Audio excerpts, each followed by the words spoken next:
these ideas away. Hope cannot save them! Hey guys, and welcome back to Battlefront Updates and a very exciting video. When I was at Star Wars Celebration Orlando, I got the chance to attend a press Q&A just after the Battlefront 2 reveal, which I'm now finally allowed to talk about. I recorded the entire session and have now gone through it and collected all the answers into this video. Instead of showing you the actual audio files, I will be going over them myself, because the audio was very low, and on top of that there was a lot of questions they couldn't answer and information that just isn't relevant simply. So I thought the best way is simply that I go over the question and their answer point by point, making sure that this video isn't 1 hour long, but that you still get all the juicy details that I have to share, because I have a lot of things to talk about both for single player and multiplayer. And if you're interested in some behind the scenes footage, make sure to check out my other video that I just uploaded at the same time as this one. And I also want to give EA a huge thank you for inviting me both to the trip in general and to this Q&A. And before we get started, here's Dennis saying Roger Roger. It would not be prequels in the Clone Wars without being able to play as a V1 battle. Roger, Roger. So let's start off with the multiplayer stuff. One thing that Dennis discussed a lot regarding multiplayer was the pickups. He said that they are moving away from the randomized pickups on the Battlefront, which we pretty much already knew, but he said that they will have more opportunities for skilled players to play as the heroes, although they still want to give everyone a pretty good chance to become the hero. So this sounds like the thing I requested.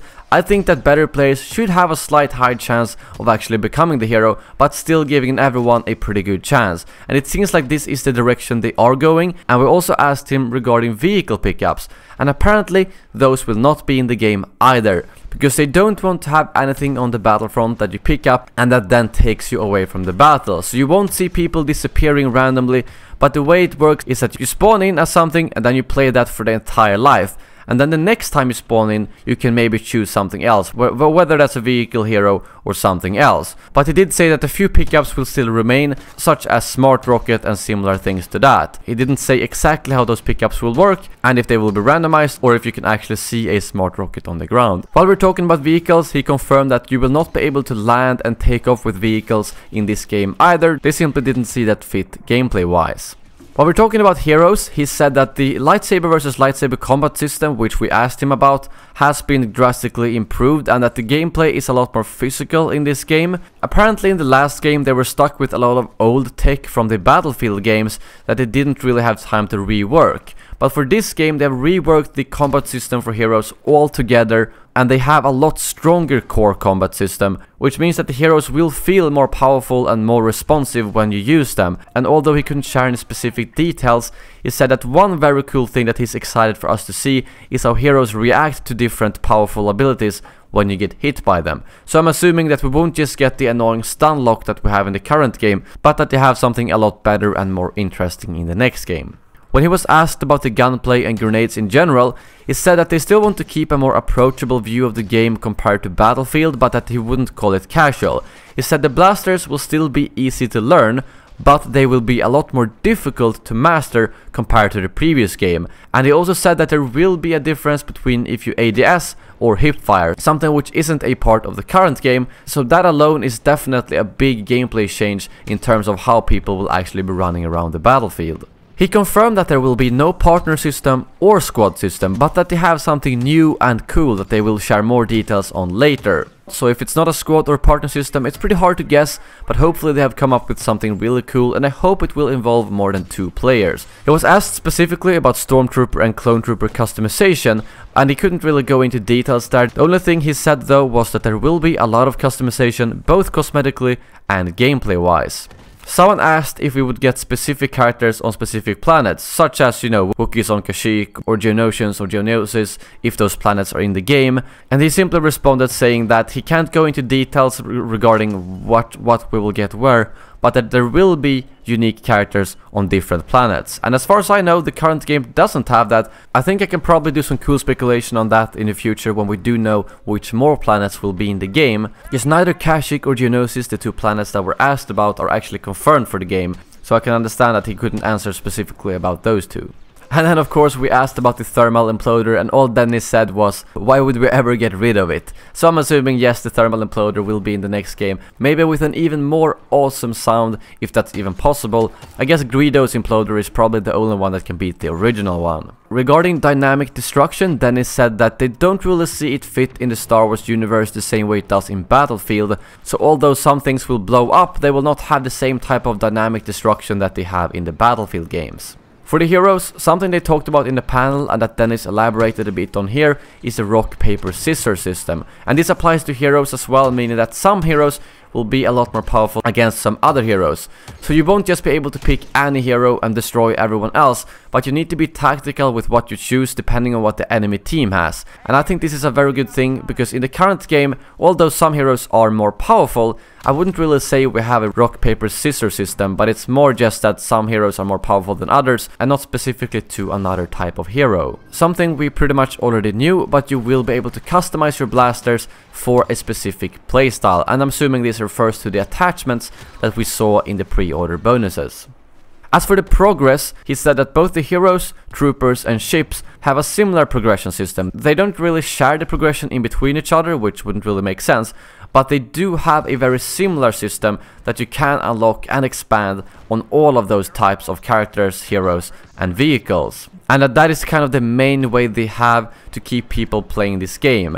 They have a lot of unlocks for everything in the game, which the last game really didn't have. So if I can upgrade every single hero uniquely, I can really see myself playing this game for a very long time, because I want to make sure I have everything for everyone. And I think a lot of you probably agree with me on that.